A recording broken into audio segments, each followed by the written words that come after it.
All right, EntreArchitect community, it's 4 p.m. Eastern or thereabouts, which means it's time for the EntreArchitect Context and Clarity live conversation for Thursday, December 1st, 2022. Happy December, everybody. When you get here, say hi. Let us know that you're here and let us know where here is for you. Where are you joining this conversation from?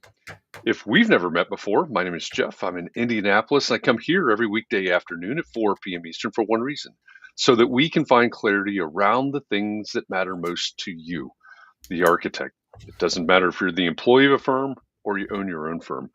Maybe you circled a date on the calendar. You said, hey, 2022 is my year. And by the end of this year, you have 31 days left to launch your own thing. Or maybe you have owned your own firm for a year or 10 years or 26 years, and you're starting to rethink or reimagine what that firm could or maybe even should be. All of the topics that we cover, one topic every day, they all fall under the broad umbrella of the business of architecture, and they're all the need to know topics for the success of entrepreneur architects just like you. And as usual, on these Context and Clarity live days, I am joined by my co-host, Katharine MacPhail. Hi, Katharine. Hello, Jeff. Welcome back. Thank you. I guess we didn't see each other last week because it was Thanksgiving. But I have a question for you. Okay. I've been thinking about how different people have their brains work in different ways, obviously, right? But yeah. Someone brought up the other day how there are two ways of thinking about time, just when you were talking about how it's the end of the year and we have this many days left. So either a person can be the kind of person who moves through time, like down the timeline, or you have time going by you. So you might say, I can't wait until New Year's. Like you can't wait until New Year's gets to you. You know what I mean? So which way do you think about time? Like when you're thinking about the beginning of December, how do you visualize that? Or, like in not literally, because I can't literally visualize anything. I would say that I'm moving through time, I guess. Yeah, me too. Yeah, I'm moving through time. And I guess it's kind of like a depth thing. So January's at the top and then we go down and down the hill and then get back on the top again. Okay. All right. So we're down and down in the valley. Sledding is on its way. I don't know, for those of you in the Midwest, we're having a real winter already. It's not even winter yet. So yeah, we're going to have sledding. It could be sledding through the year. Yeah, that's right. If you really want to mess with that, read Einstein's Dreams. Oh, you keep telling me that. Maybe I should just go ahead and read that. I'm going to write that down again. It's not a long read, I don't think, but yeah, it deals a little bit with time.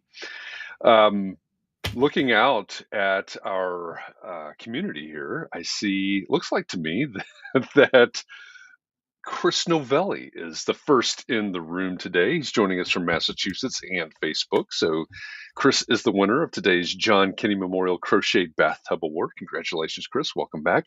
Scott Thrift says it's a rainy, gray day in San Francisco. Well, glad I'm assuming you're inside, but glad you're inside today. Scott, thanks for joining us from San Francisco and LinkedIn. Christian's joining us from Ithaca, New York, and Nicole from Arizona. Kurt is joining us from Flint, Michigan, and he's leading the Twitch parade, the Twitch army over there. Thanks for joining us today, Kurt. Let's see, Chris is traveling down the timeline. And Rod says, if I could keep time in a bottle, I would be Jim Croce's crocheted mustache. And I don't even know what to do with that. I don't either.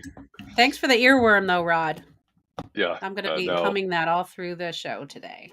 Yeah, you are...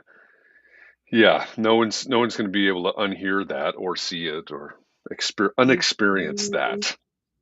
Because Jim Croce was like, I went to middle school at a time when Jim Croce's face was on a mural on the wall. Wow. Okay. Yeah, just want to share that. All right. Have you been back to that school to see if it's still there? No, I haven't. But that was the 70s, so probably not still there. I don't know. Hopefully they painted. Yeah, hopefully. Well, we're running slightly late today, and we have our guest back in the green room. We have stocked it. We almost made a really big mistake.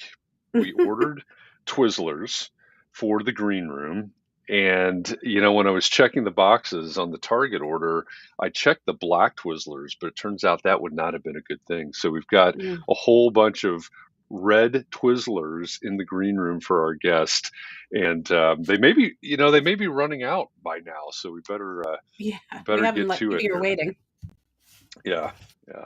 And Katharine was asking me earlier about some sort of licorice something. I don't know. It's not chocolate. I have zero expertise Yeah, in no, any non-chocolate candy. I think I'm more of the candy expert than you. I mean, not to flex or anything, but I think that maybe I'm one with a broader knowledge of candies. Hey, flex That's it if okay. you got it. That's a good All right. one. Well, I was talking about a black licorice pipe. Does anybody else remember that? It was like this, like a smoking pipe, but it's I'm pretty made sure out of those black are licorice. illegal in Indiana. Well, again, the 70s, we used to have a lot of like pretend cigarettes and pipes and stuff they give to kids just to pretend, to get ready for being a grown up. Yeah, train them up. Train Right. them up. Get your pipe. Yeah, it's Yeah. we need a context and clarity time machine. That's what we need. do. That would be so much fun. We'll come back with fake cigarettes. Okay, Chris remembers the candy cigarettes, so it's not lost just on us. Ones that were gum and you blow out, and it was like wrapped, and it would come out in smoke. Had a little Yeah, dust or something. Yeah. super cool. All right. Well, before we bring those back, let's talk sustainability and bring our guest into this conversation here.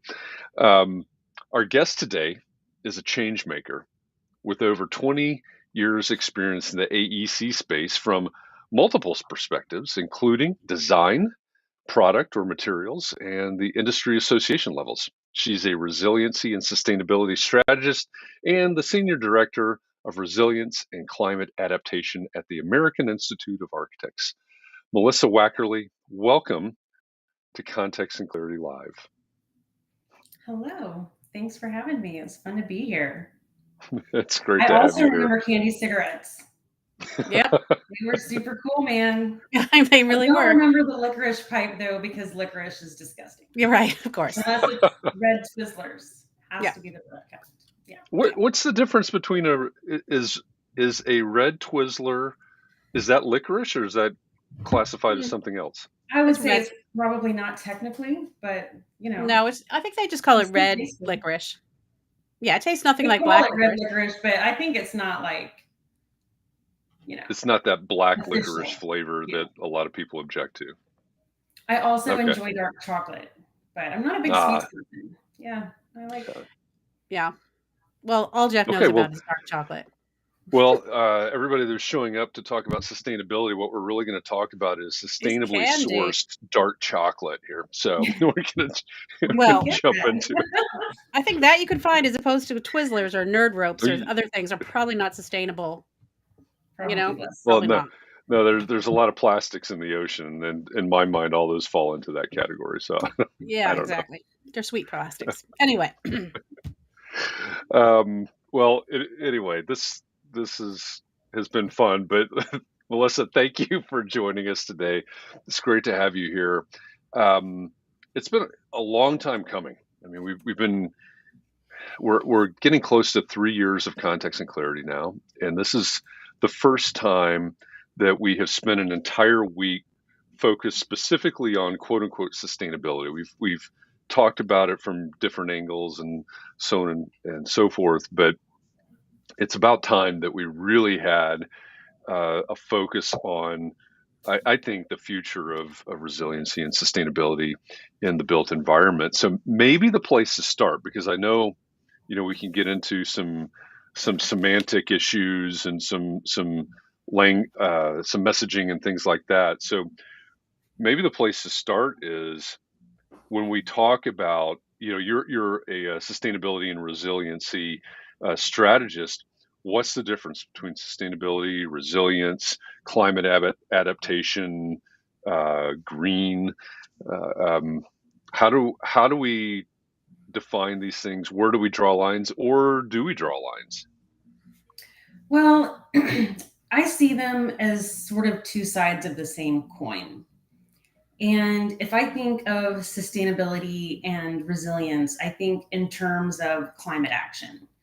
So when we're thinking about the climate crisis and trying to meet this 1.5 degrees Celsius target that's come out of the UN ICC, then we want to both mitigate the climate change that's happening to us. So how can we pull the carbon out of the atmosphere?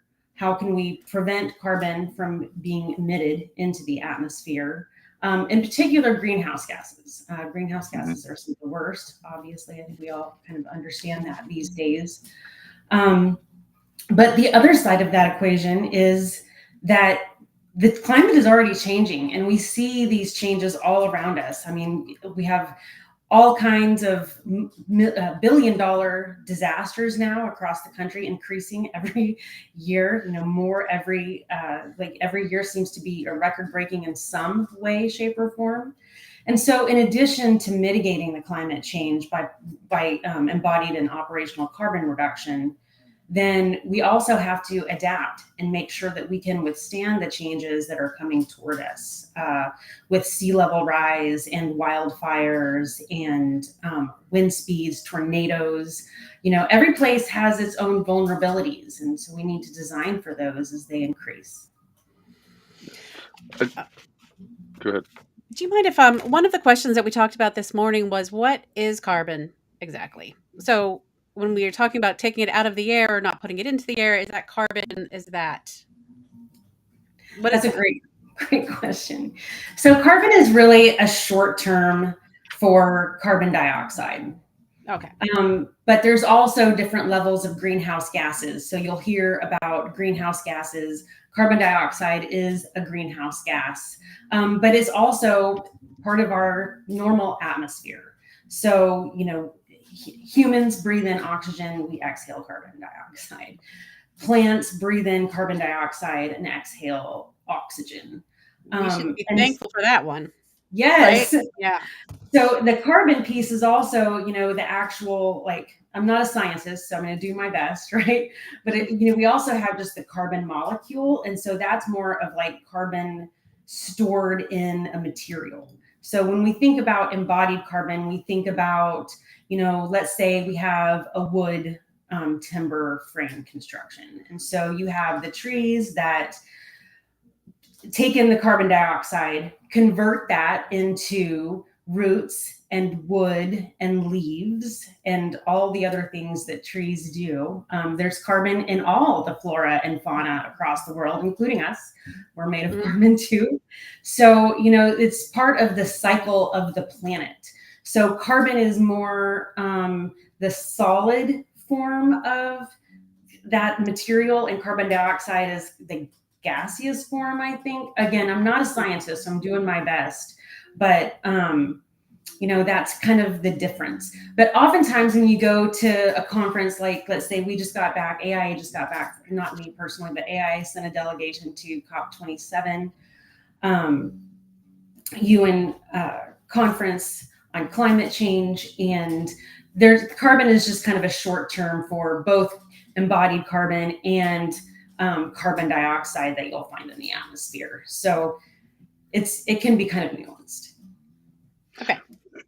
Thank you. So why is it so important? We're talking about this. Our audience, our community, are by and large are either architects, very large proportion architects, but maybe product reps, material manufacturers, etc. Why is it so important to have this conversation inside the people that affect the built environment here? I mean, what portion of the impact on the climate crisis does the built environment make up? So in the US, buildings are about 40% of the contribution to greenhouse gas emissions. That's both through operational carbon as well as embodied carbon, or the carbon that we find in the materials of the buildings. In that embodied carbon, though, also, it's not just the materials, it's everything that went into those materials. So it's the extraction of the materials or the processing of them to become something different. So if you have a bauxite mine and you transition that bauxite into aluminum, that takes energy and resources, and then you have to transport that, and that is also part of that embodied carbon equation. So when you're thinking about the embodied carbon impact of a material, you have to really be clear about where you're drawing those boundaries first of all. So if you have a material and you're trying to compare one material to another with, say, an environmental product declaration, well, actually, we don't recommend architects actually compare materials with environmental product declarations. We ask them to use third-party verification to interpret the scientific data that's in those documents. But if you were to, you'd want to make sure that they're calculating those things equivalently. So there are standards in the market to help us do that. So the 40% makes up I'll obviously way oversimplify it, but it makes up the manufacture, the transportation, the construction, and the building and operation itself. Yeah. Okay. So in the U.S., which is where many of our community are located. So when we're thinking about the fact that everything that everybody here is doing, it makes up about 40% of the impact on the climate. It's a pretty darn big percentage. Big opportunity. It is a big opportunity. So what's the opportunity at the profession or the industry level? What do we need to be doing at that level? Which obviously AIA is a big part of that. But what do we need to be doing at that level to ensure a more sustainable or resilient future in the built environment? Well, from AIA's perspective and the work that I do, we create tools and resources for architects to apply in their practice.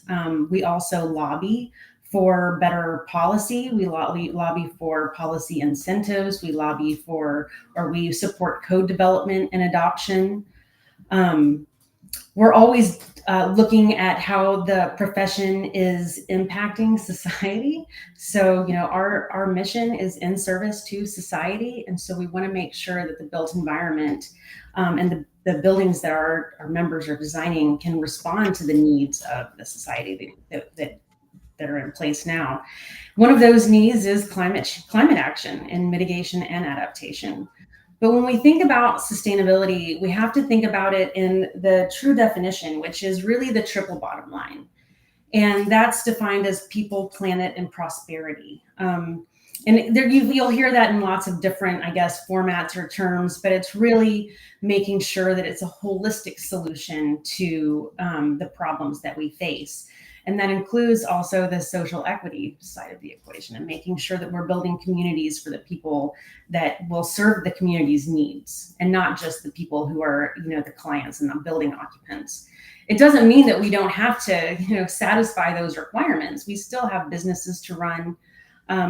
We recognize that our members have lots of pressure on them. So we want to just create resources that can make holistic, good design approachable.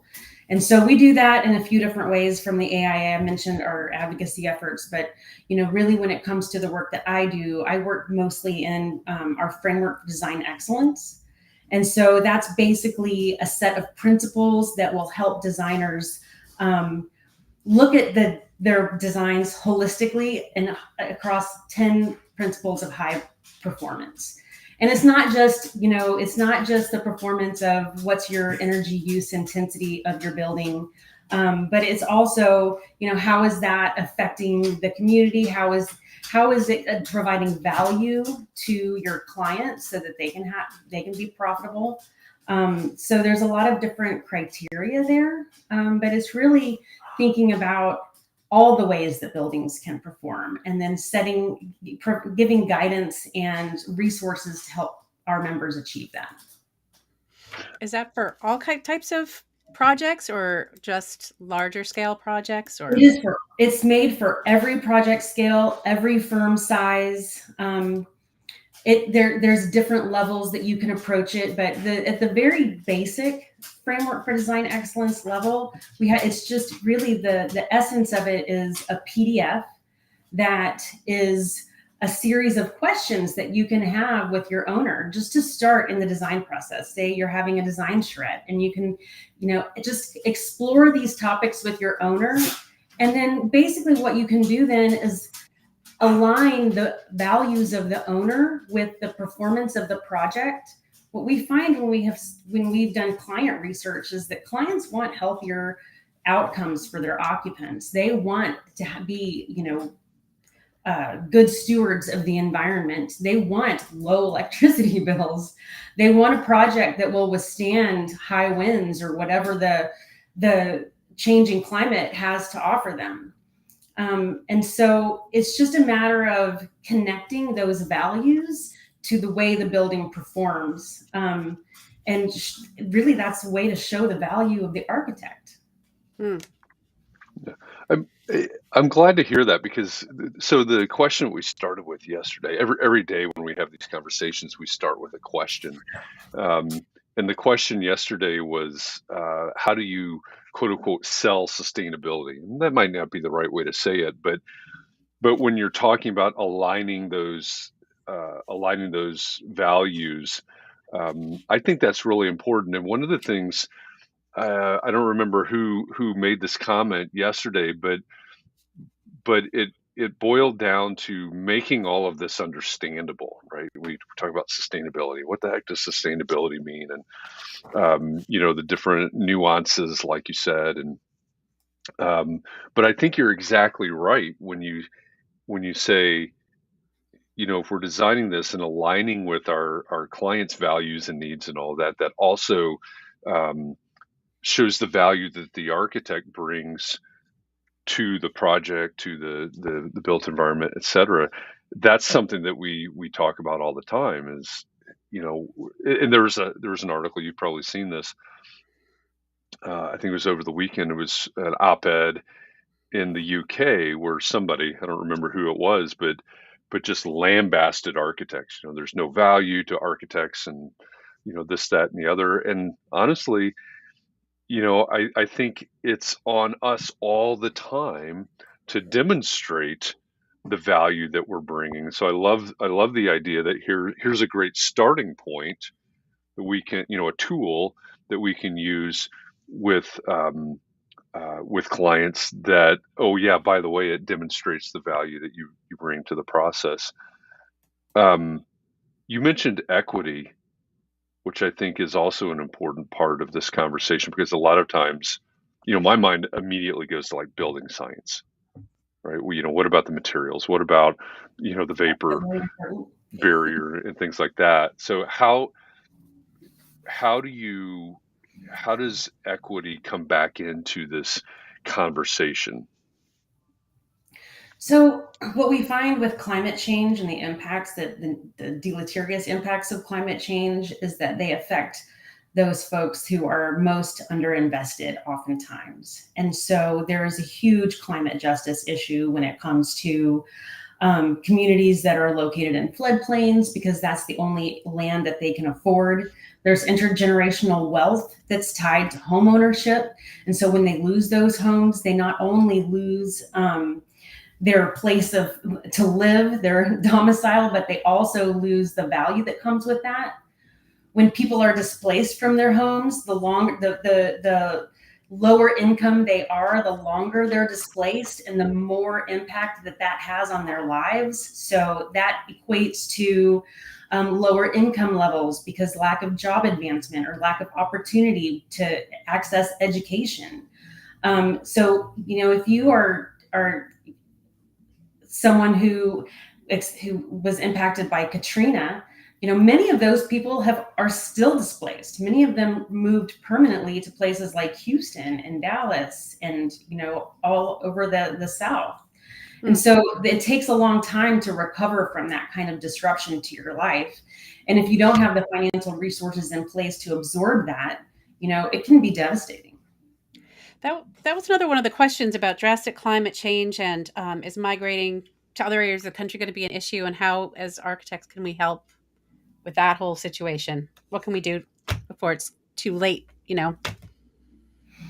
Well, as builders of or designers of the built environment, we can always advise our clients not to build in certain places, or, we can run a vulnerability assessment and look at a space and look at a site and say, here's how your site is vulnerable.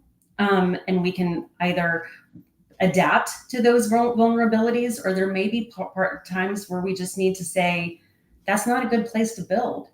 Yeah. We also need to think about, where we're rebuilding places. And that can be very sensitive, because people are culturally connected to their sense of place.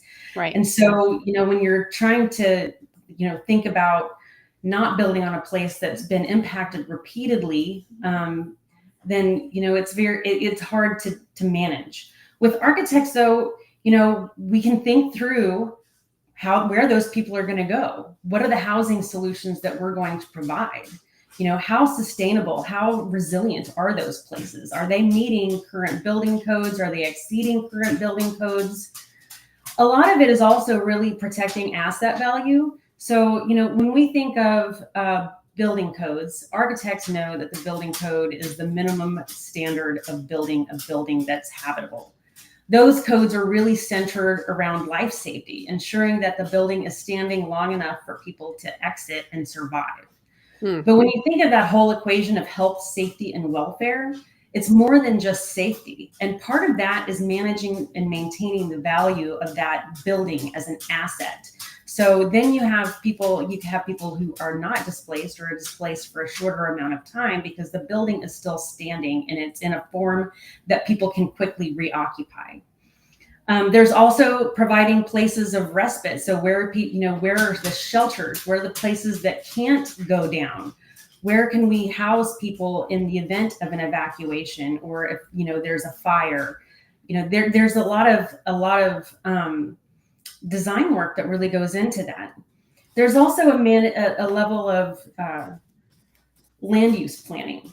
And so in the United States in particular, and I moved to DC 9 years ago from Dallas, so it's a lot of sprawl there. So land use is another really big issue, and habitat loss, biodiversity loss. So all of these things are interconnected. And when you think about habitat loss and biodiversity loss, we can really start digging and diving into and integrating nature into the built environment. And there's so many different benefits to infusing nature in the built environment, for human health, for water management, for habitat, for energy savings. They create microclimates where you can be more comfortable on the hottest days of the year, which are getting hotter and hotter. Mm-hmm. Inequity you see. So in these places that have been redlined and disinvested for decades, there's fewer tree canopy or park spaces. And those areas are actually, in some cases, 10 degrees hotter than than areas with vegetation. And so that's an inequity issue. And a lot of the places where that's where they're experiencing higher temperatures, they also sometimes don't have air conditioning. And so now where can they go? So again, it's this level of displacement. We can't just say, let's give everyone an air conditioner. That's not sustainable. Right. But where can we have design solutions that can be more passive design strategies, that can have more, natural ventilation, even if it's just in the event of an emergency? I think we can also really think more creatively about design solutions and think about, how we can have more hybrid systems. How can we include more natural ventilation, even in hot, humid climates like Dallas or Houston, so that people can be more comfortable in, our changing environment. Mm-hmm. Yeah, I think Chris points out that this morning we were talking about mass migration out of large areas to, we were talking about Vermont. I've decided Vermont might be the perfect place to go, but so everybody should go invest in land in Vermont that we can sell to other people. That's what we could do. But no. So instead of having, this site versus that site situation. Oh, I think we're having dog issues. I'm so sorry. It's okay. I'm glad you're okay. No, So, my dog was just tip-tapping around, yeah. and I wanted to stop that noise. I figured it was probably annoying you a little bit. No, no, So it's all fine. apologies for that. It's I just fine. closed the door. Um, I mean, we don't need to get into this, and I don't mean to derail the conversation, but a lot of the people who live in the low-lying areas, like you were saying, are there because this land that was less expensive, and it kind of ties into the Color of Law book that we're reading this year. And there are a lot of people who live in places that aren't going to fare very well. And how do we help them? Do we raise their houses up? Do we move those people out of those places? How do we maintain their wealth? There's a lot of hard problems that go along with that. Oh man, I think that's a bigger question that architects can answer on their own. Yeah. You know, I think that's going to take rethinking some systems. When FEMA goes in and looks at post-disaster, I'm just going to use an example from Hurricane Ian. So FEMA right now is looking at the effects of mitigation strategies like better building codes in post-disaster events. They're about to go into Ian to assess how buildings performed. And so better understanding how those buildings are performing and looking at that data and responding with design strategies is always a good approach from a designer's perspective. But we also need policies in place that will, instead of saying we're going to pay to rebuild your home, let's really think, can we buy you out of that home? Is there another solution? And it's also really important to ask people what they want. Yeah. It's easy for folks to come in and say, I have all the answers, but coming in and saying you have all the answers is not the solution that communities are looking for. They're looking for solutions to their problems. And there are places where people haven't returned to. And that's problematic economically in some of those places. But, I think the best thing we can do as architects and architecture is, design a better world. And so advocate for policies that will support that. There's also a level, if you want to think about what an individual architect can do, there's in addition to their design work or their consulting work, and there's lots of different ways that architects practice that are not necessarily designing buildings. But architects can also go in and volunteer on their planning and zoning board or participate in their local council on government and make sure that they can contribute to policy. And really, policymakers want that level of expertise. A lot of the policymakers that we work with at AIA really appreciate the value that architects bring because they have a lens that the policymakers don't have.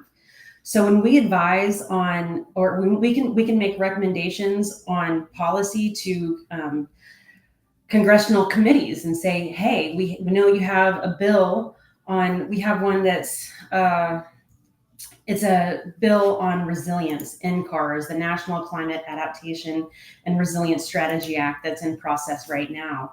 And so we just wrote a letter that was built with a coalition, a resilience coalition that we work with at the Institute. We have several signatories. We sent that to the committee and said, we think these are great solutions that you can incorporate into your legislation. And they value that input because they're not the experts on the built environment. They rely on us to help give them those insights and analysis and help guide that kind of policy. And so we try to do our best to support those things. We also support you can support that with code development and advocacy, adoption advocacy. So if you look at many states don't have a statewide code. So architects could, and AIA components or chapters often do, advocate at the state level. But every little bit counts when it comes to that. So, FEMA has a program called BRIC, Building Resilience in Communities, I think. Sorry, those acronyms get you every time. But in order to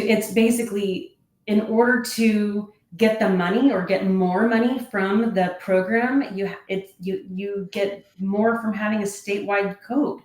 So, there's policy incentives for states to adopt codes, and states do and don't for various reasons, but they're always going to listen more to their constituents locally at their state level and the city level than they're ever going to listen to a national organization coming and getting in their business.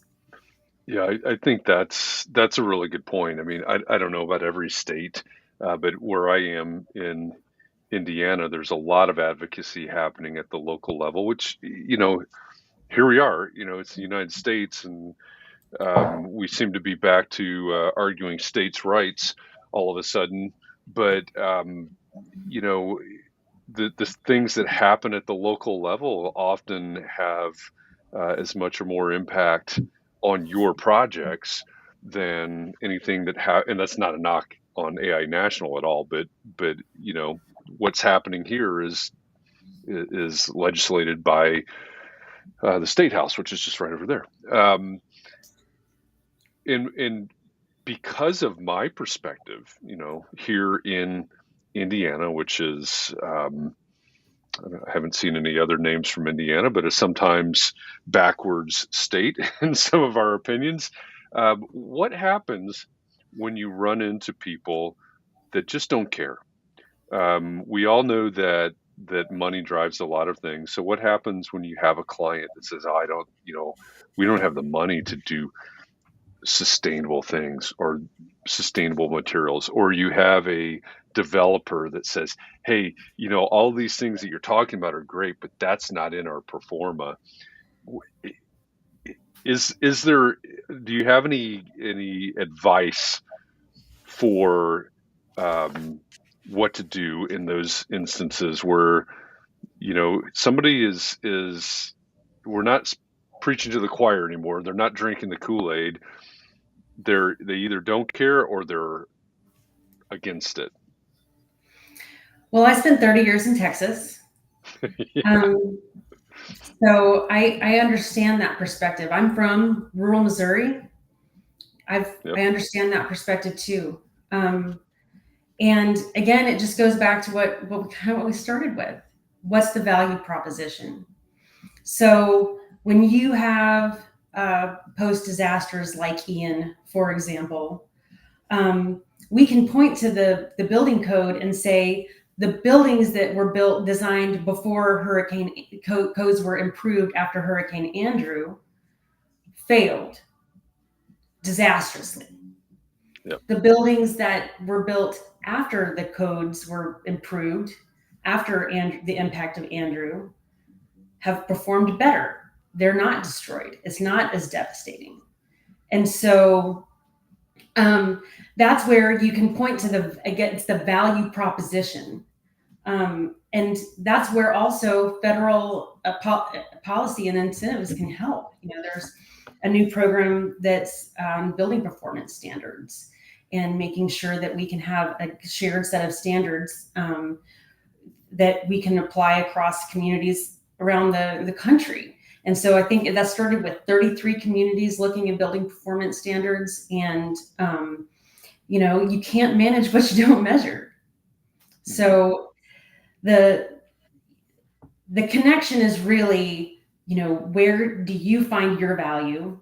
And if that value is that you want to maintain the asset that is your building, that you want to make sure that building is going to perform in the event of a power outage, or if it's going to survive a tornado or hurricane force winds or a wildfire, then, codes don't necessarily do all of those things, but design can do many of those things.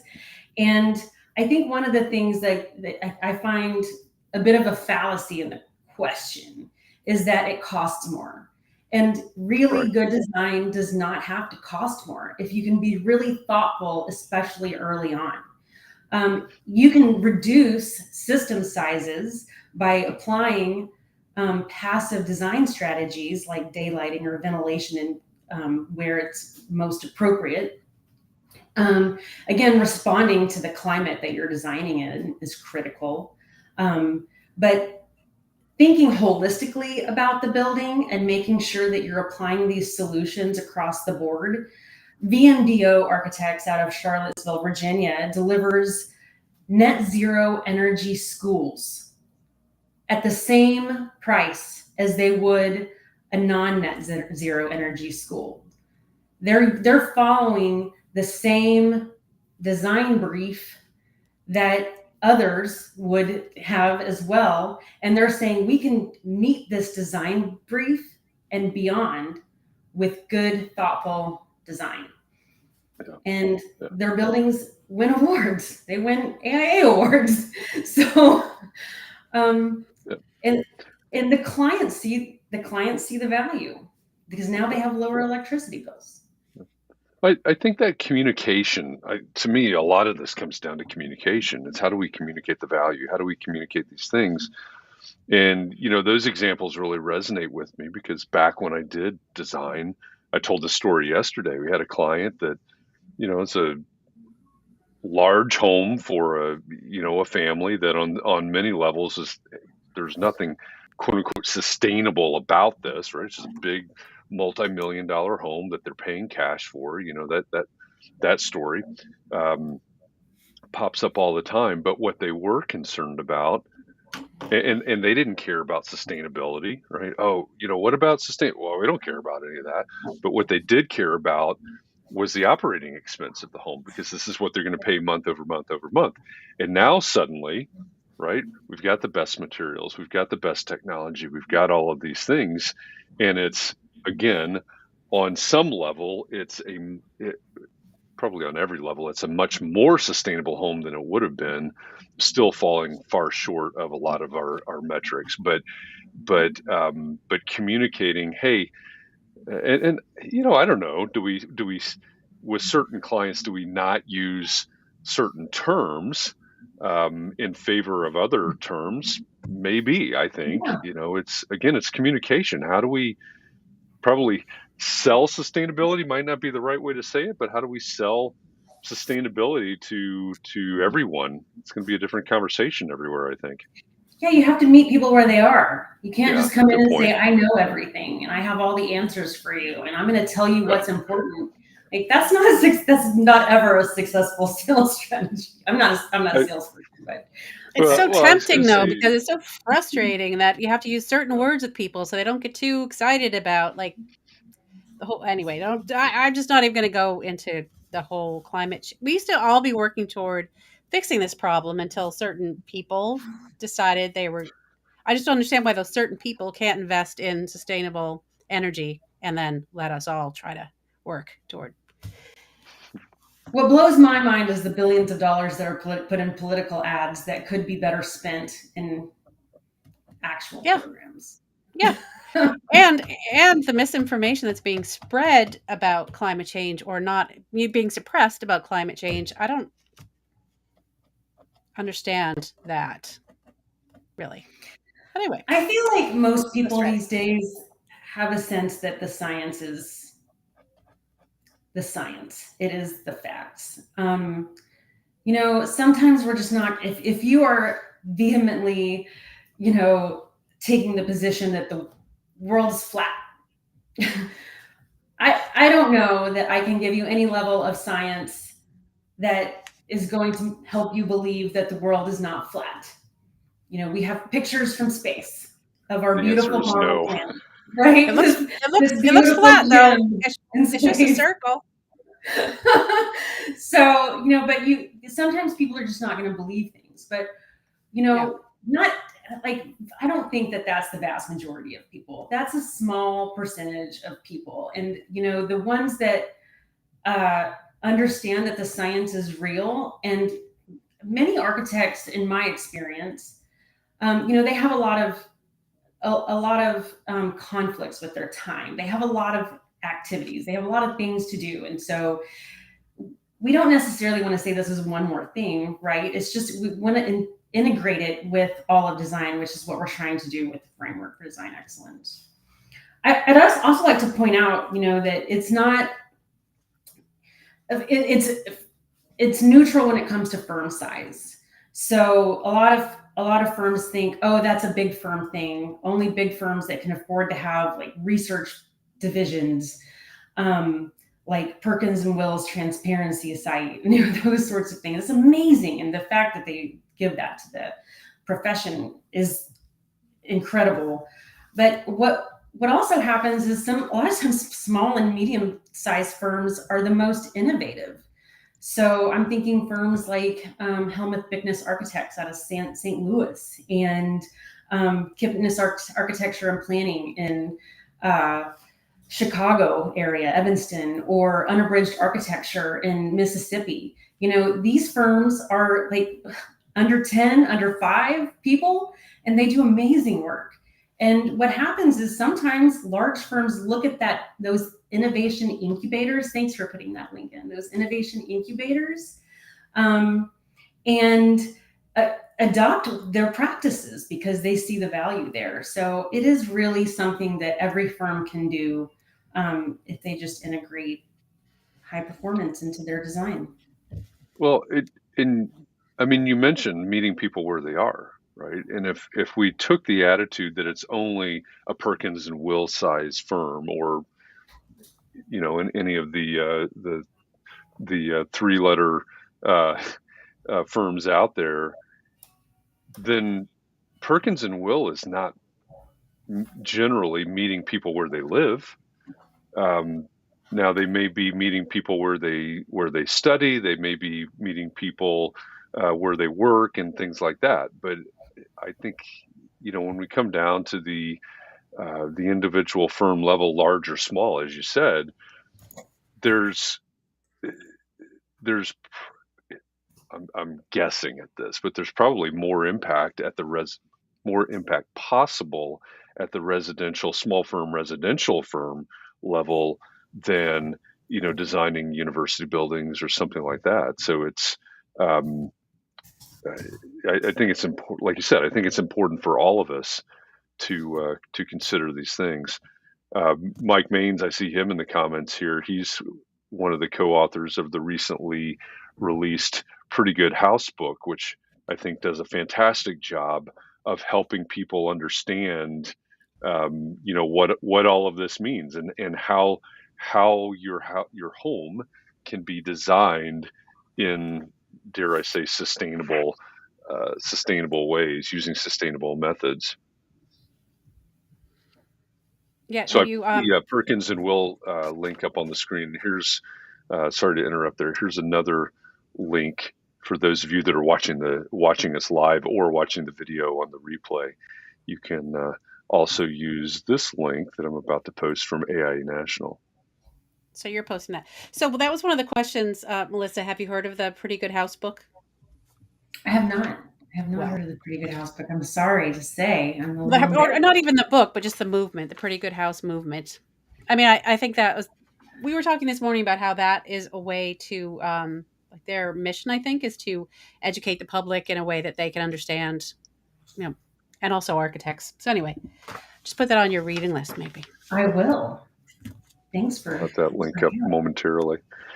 So right now so tell me about this link, Melissa. It's the AIA site, resources. It's the framework for design excellence.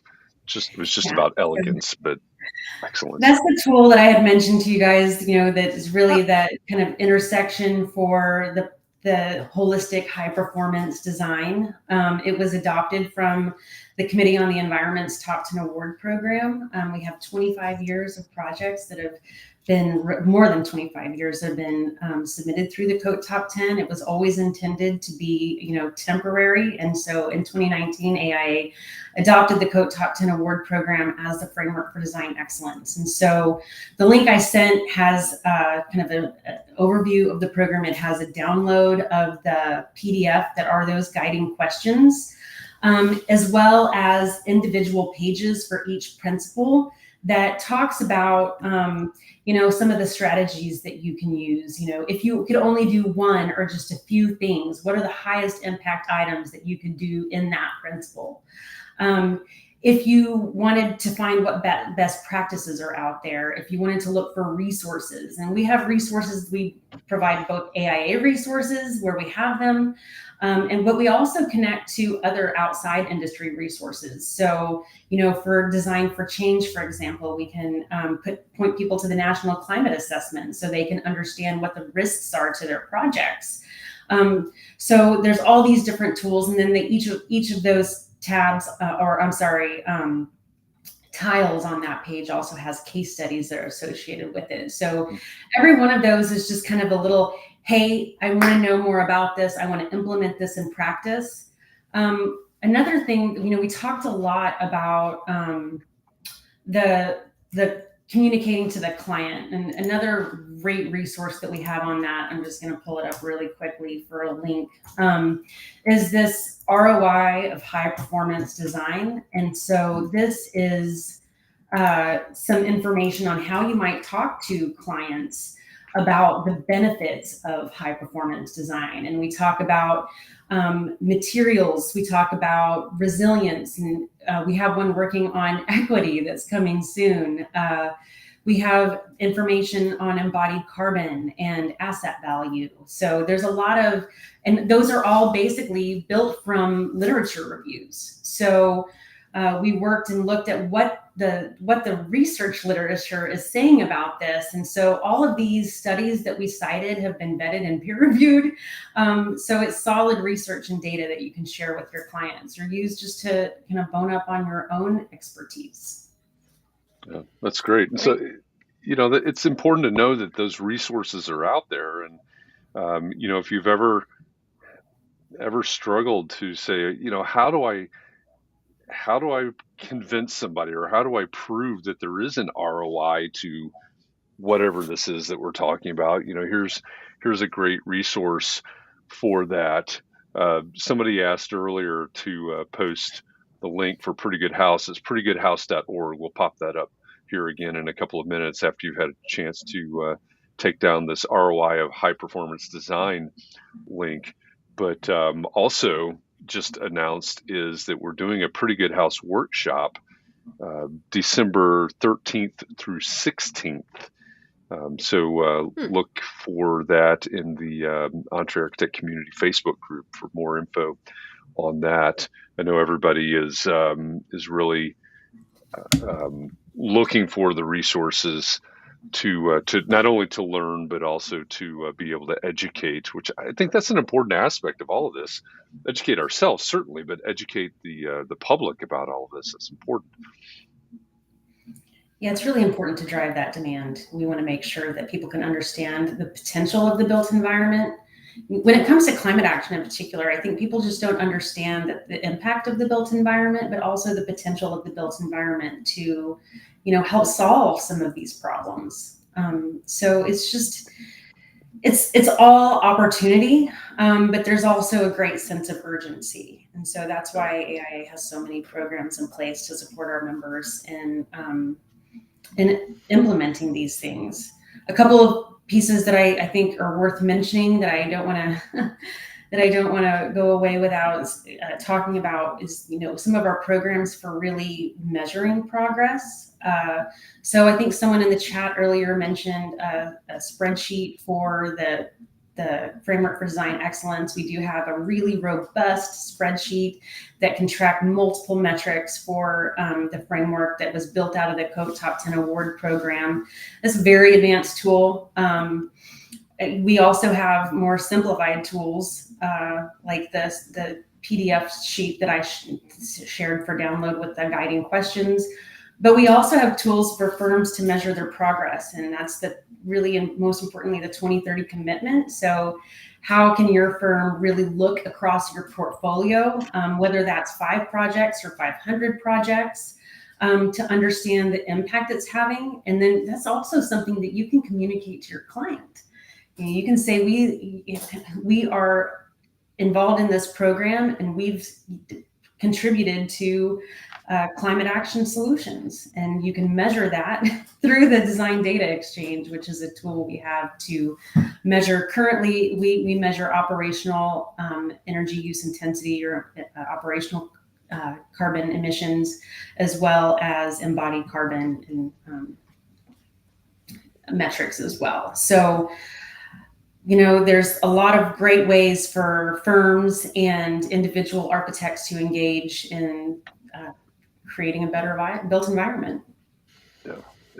That's one of the things that's come up several times this week, that because my focus is a lot on marketing and branding and those types of things. A lot of people have talked about the fact that they talk about what they believe in. They talk about what they focus on. They've started to be known as the architect that does these types of projects. We need more of that.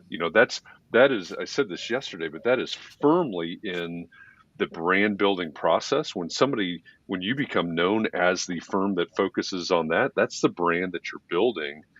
We need more of that at the firm level, as well as certainly at the profession level. Hey, architects are the people that are focusing on this, and I'm glad that these tools are out here, because it's one thing to say it, but it's another thing to prove it, and that's really what we need to have going on. And you mentioned, Melissa, the code changes that came after Hurricane Andrew, and as you were telling that story, right, the buildings that survived and the buildings that didn't.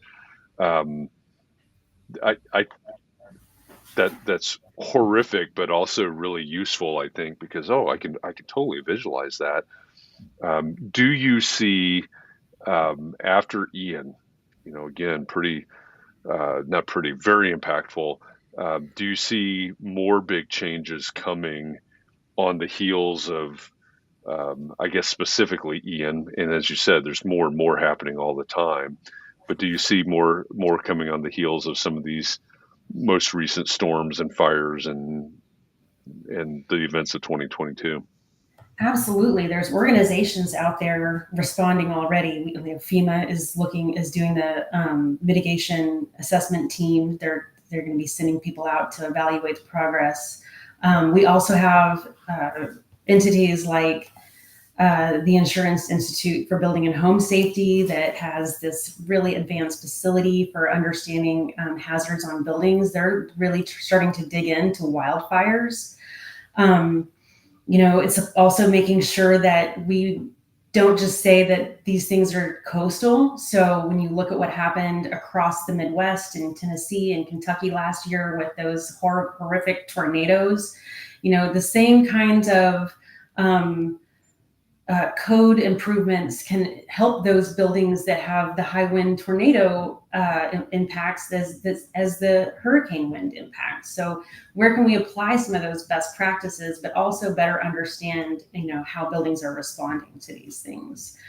When it comes to wildfire, there's, some simple strategies that are already kind of out there.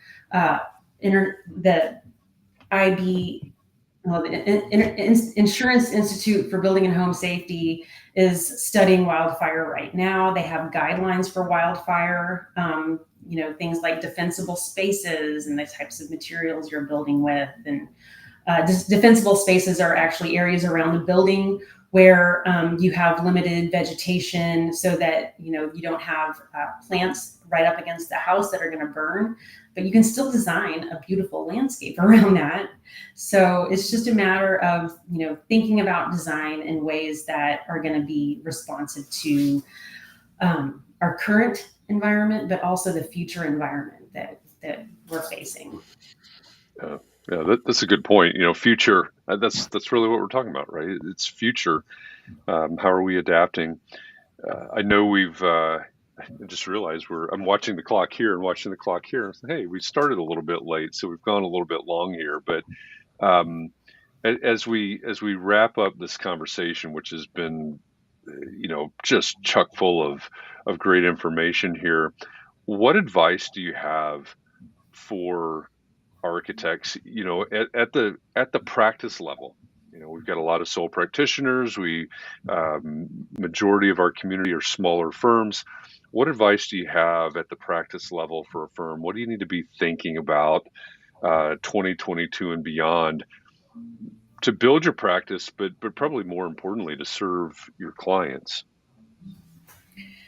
Well, it's really about, seeing the challenges that we have ahead of us as potential, as opportunity. In the time that I've been at AIA, there's been a lot of discussion about the relevance of architects and the relevance of the profession. And I can't think of another time that the profession has been more relevant. If we can just step up to the challenges and show the power of design, to show what design can do. There are resources that we offer to help that business case, the ROI piece that I shared.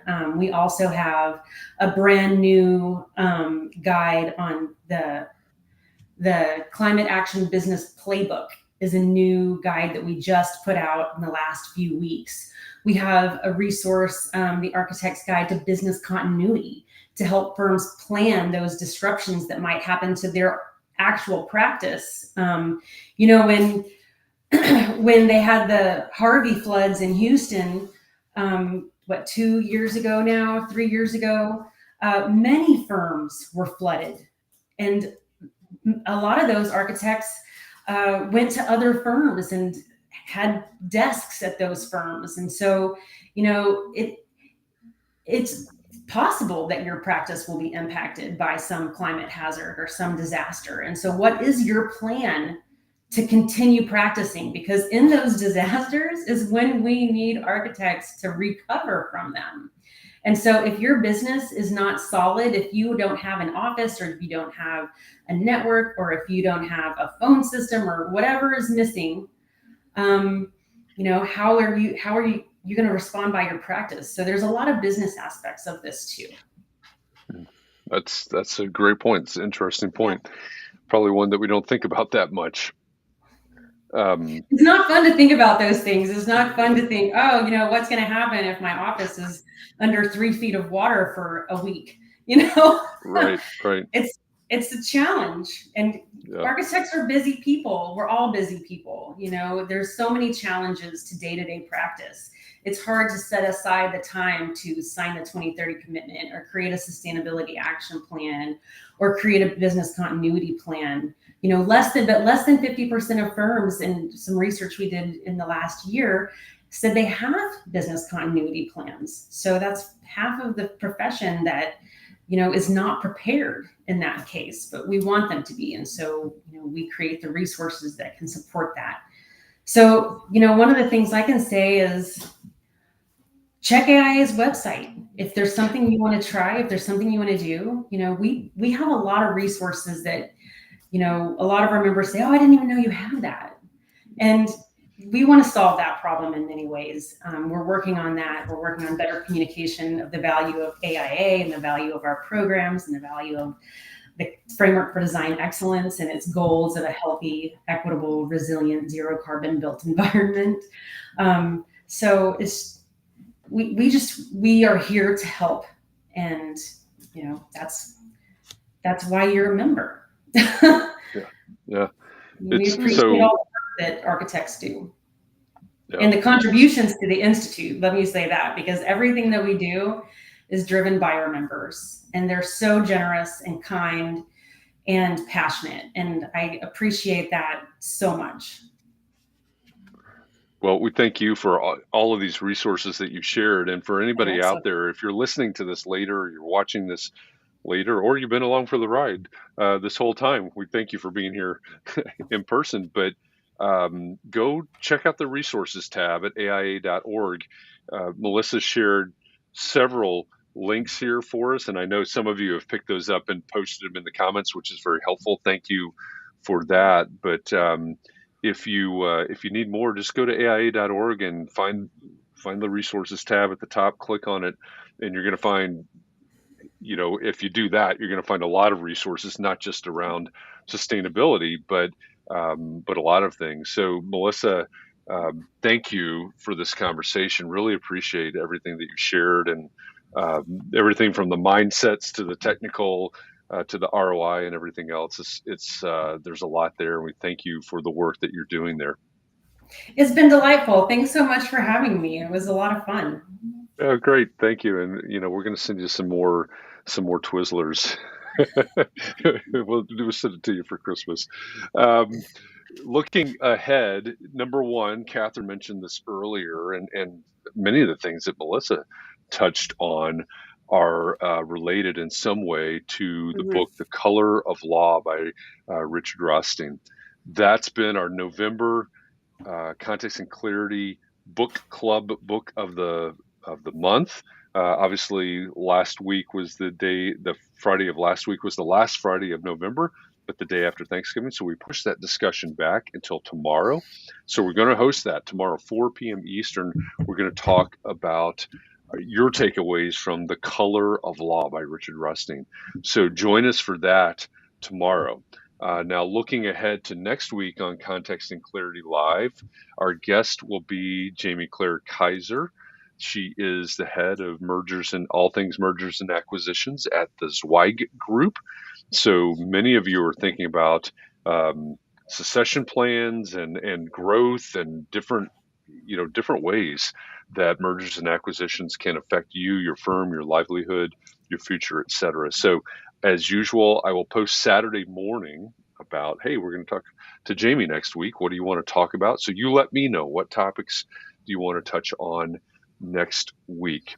Until then, again, thank you to Melissa. Thank you to all of you. Thank you to Katharine, of course. If it weren't for all of you and making context and clarity a thing, we wouldn't be having this conversation, which has been a very important conversation. So thanks to all of you for this.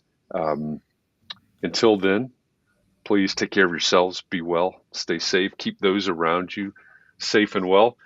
Take a little bit of time to breathe. Relax. Find a way to rejuvenate. We do this every day, so you've got to pace yourself.